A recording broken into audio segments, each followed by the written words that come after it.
Hello everybody and welcome back to Space Engine. I've just updated to the, well, the more recent, or I should say the most recent, version, and yeah, I need to fix the star blooms, because it's pretty, but, damn. Whatever, I'll do that later. Or maybe I can do it now. Let's find out. Settings, graphics, bloom, auto exposure off. Let's see, how do I do this? Aurora quality, I bumped all those up. That can't be the problem, is it? I doubt it. Planet shine, normal, No. Turn down the bloom then. Well,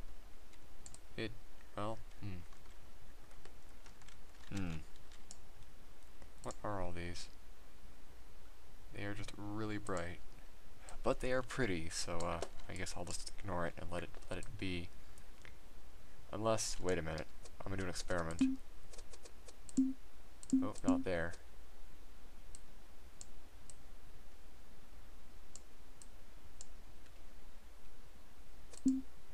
No, wasn't that. Alright. I'll let back up because screw this. Anyways, we got some fun things to talk about today. As oh, no. Earth. I like Earth. Spaceships. Let's build a spaceship. Space engine.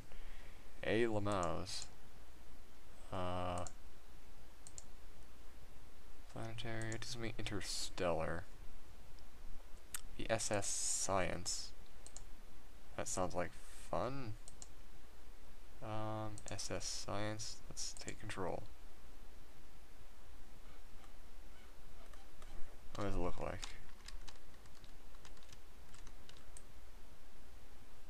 Where is mine spaceship? Unless that's right there, and I've just completely screwed things up. Oh no.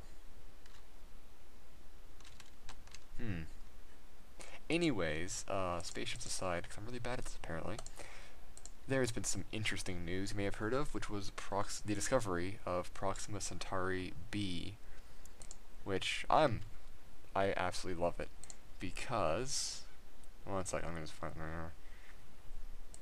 I think it's Explorer 2. This is exciting because Proxima Centauri, as the name implies, is the closest star to Earth. I see an issue here. I think my game may have some issues. Because that's not a spaceship. No, it isn't. Right then, so I can't use spaceships right now until I fix that. So, we'll ignore it then. Anyways, Proxima Centauri is the closest star to the Sun that we know of anyways. Proxima, let's go there. One with life. I wish.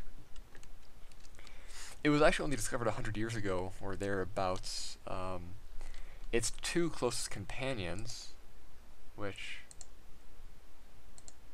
I can't find here, are well, Alpha Centauri A and Alpha Centauri B, and for the longest time they were the closest stars that we could measure, because 4 point some light years away, and also because they're similar to our sun.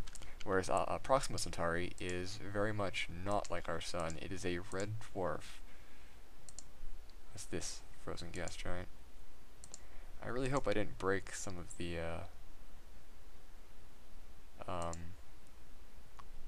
textures and stuff. I think I may have broken some of the textures. Anyways, yeah, I just need to fix some stuff. This is, of course, I just installed this now before recording. No, because Proxima Centauri is a red dwarf, so it's much smaller and far fainter than our sun.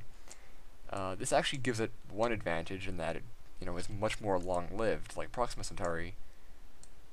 Ooh. That cuts out when I turn or certain things.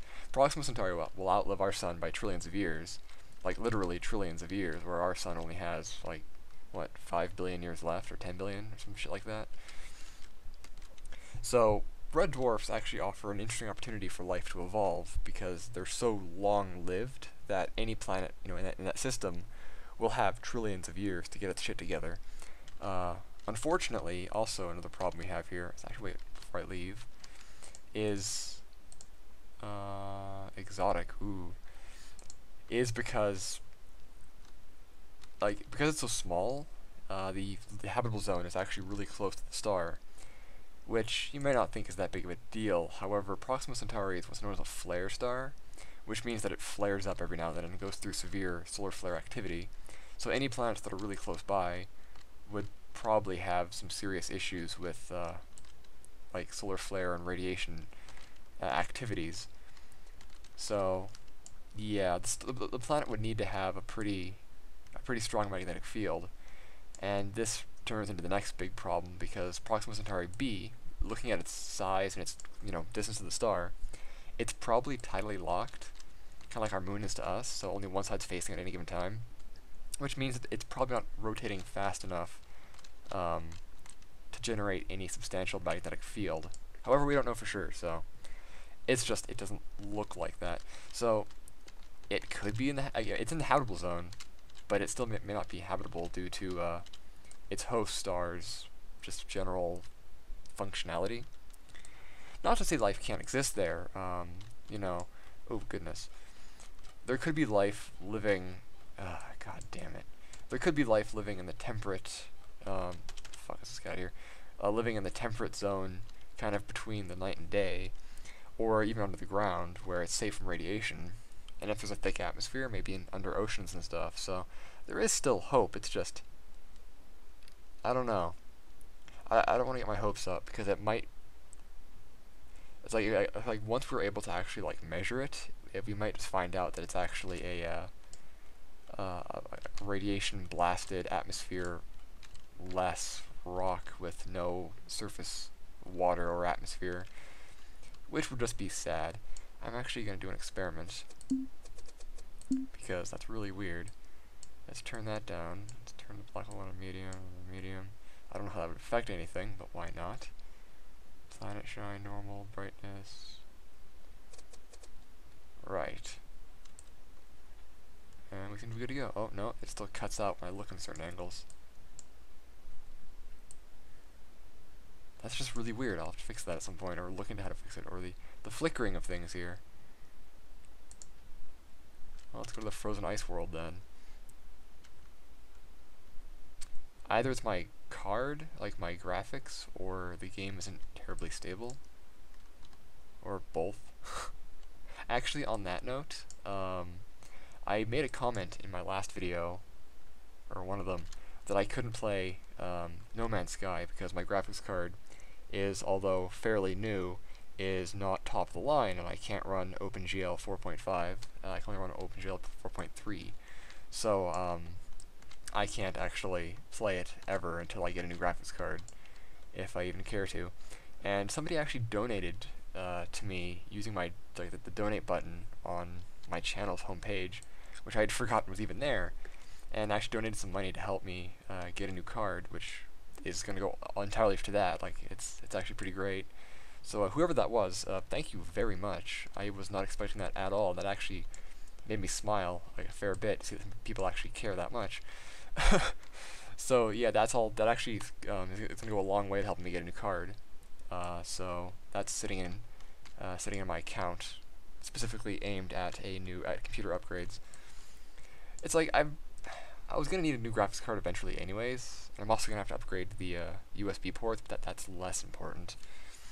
But yeah, no, whoever that was who donated, thank you very, very much. That actually helps a lot because I can't really afford to just spend money on my computer or anything like that because my finances are so carefully planned to make sure that I pay my bills month to month that I can't really have fun most months. So that was really great. That really made my day, and I was actually having a really shitty day as well, and that really boosted my spirits. And I've been exploring the terrain of this planet, which it's all right. Whoa. you know, like mixed reviews of No Man's Sky aside, I just want to play it just because like I don't care if it's repetitive. I just want to like go planet to planet and just do shit all because why not? But anyways, back to reality. We have our Proxima Centauri, which, well, Proxima Centauri b. The reason why they don't use numbers is because a number usually denotes how close to the host star a planet is, whereas the current naming convention, which is letters, just denotes, you know, first one discovered. So it's like the first one you discover is B, and then C, and then D and E, and it goes on from there. Like that. That's why if you have some systems where you have like such and such star B, which is like 3 stars away, like on the outer thing, and you have 2 stars closer into the star that are like F and whatever. It's like it's because like the letters don't denote distance from the star. They denote I guess order of discovery, and they never use A because already you have like A and like because A is already used for stars. Like for example, Alpha Centauri A and Alpha Centauri B. So they don't use A just to make things a little simpler. Which means that anything around Alpha Centauri B, like the first one would be Alpha Centauri BB. That seems weird. Huh. But another thing that makes this planet really exciting is that it's, of course, around the closest star to Earth. Proxima Centauri is about 4.3 light years from Earth. 4.3 something something, whatever. Point is, it's still a long-ass way away, but it's the closest rocky, potentially habitable planet, literally that could actually be, you know, close to us, you know, and not be within our solar system. I think technically the closest potentially habitable planet is Mars, but it's Mars. It's not outside of our solar system. And of course, people are talking about, you know, can we go to this planet now? Can we go and explore the life and see what's going on? I, for one, like to think yes. Not right now, mind you, but in a few years, possibly. Maybe not personally, like we won't be able to go ourselves. Well, unless I can figure something out, which I probably won't be able to, but somebody will hopefully be able to. But yeah, there are like this comet right here. It's really killing my. It's like whenever I look at it, it kills the graphics. Yeah, it's the comet. Weird. I have no idea what's going on. Oh, there we go. So, it's like we have some ideas. There's been proposals for unmanned probes to go to Alpha Centauri, well, for a very long time, actually. Since most of the 20th century and onward. Like there was a concept by the U.S. Air Force called Project Longshot, which... Hey, there we go. Which was a concept for a nuclear spaceship that would be like take 100 years to get there, where it accelerates up to like 10% or some shit like that, the speed of light, or 5%, somewhere around there, and then it accelerates halfway, then decelerates, and would get there in about 100 years, and that's all well and good, but still, it's 100 years. That's kind of annoying. Then there was another concept, Project Daedalus, which is probably the more famous one. There we go. This one's a tiny little planet. And, oh, look at that. Alpha Centauri BB, I was right. Project Daedalus used the idea of a fusion pulse jet engine. And once again, I get close to something and the graphics just break. Oh, there we go. And the concept here was kind of like you use pellets of deuterium and tritium that get shot out into a back engine bell area, where it's then a laser then fuses it together and creates a massive explosion, like a fusion explosion, basically a hydrogen bomb, and it just kind of puts itself away using just plasma. And it can probably go about 15% speed of light. Get to Alpha Centauri in about 40 years. That's a little more doable, but still 40 years. It's kind of stupid. More recent ideas have proven some better timescales, but they require some doing. One idea that I personally really like is called Project Valkyrie, where it uses antimatter, which isn't as crazy as it may sound. We actually could develop that technology pretty quickly, actually. It uses antimatter, like an antimatter beam core type engine, and you have this the spaceship itself is basically just um, an engine and then a long tether and then a crew section. And basically, what happens is the engines will fire in one direction, and just the acceleration from the engines keeps the tether taut and straight, and you can dangle the cruise ship or the crew capsule like 10 kilometers back away from the engine, so that the crew doesn't die from radiation exposure. And then once it gets there, the crew capsule will then slide up the tether closer to the engine, and then well, actually, there's two concepts where like the engine, you have two engines on one on each side, and the cab just slides back and forth, or one where, the once when it needs to decelerate, the crew cab tethers back up to the engine. The engine then flips around, and then it starts to decelerate, and it retethers again, and goes from there.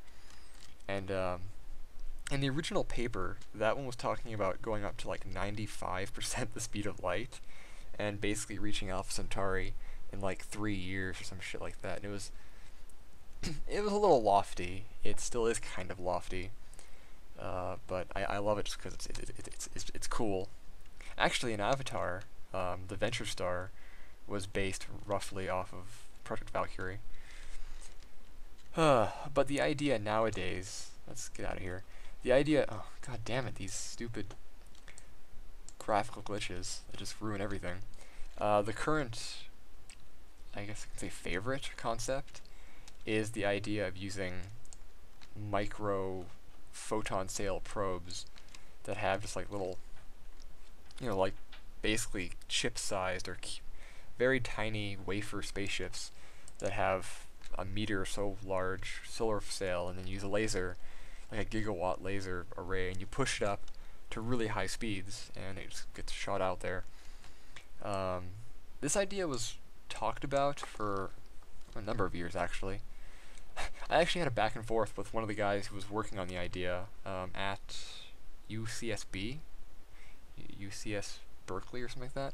I forget exactly where it was, but I had for a few days, I had a back and forth conversation with him via email, where we talked about the idea, and I was tossing some ideas out, and he was helping with some ideas. It was actually a lot of fun, and using that, I developed the concept for the Project Fast Track, which is actually on my program's web site. It's just like an experimental program, Mission to Alpha Centauri, and I was trying to get some help with it, but of course, being me, I don't have any credentials. Nobody took me seriously and ignored me.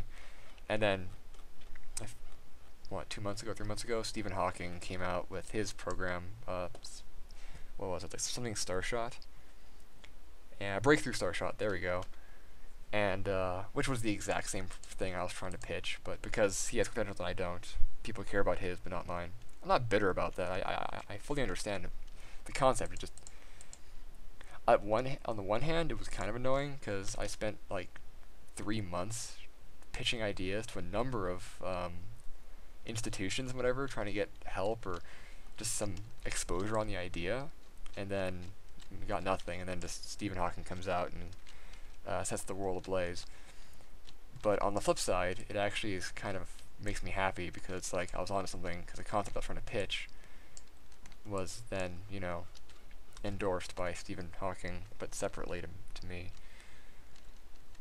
Whatever. Either way, this concept, you can accelerate things up to, like, well, for my idea, I was talking 70% the speed of light, and you get to Alpha Centauri in 6 years. But with the concept I was talking about, you wouldn't be able to slow down enough to get into orbit.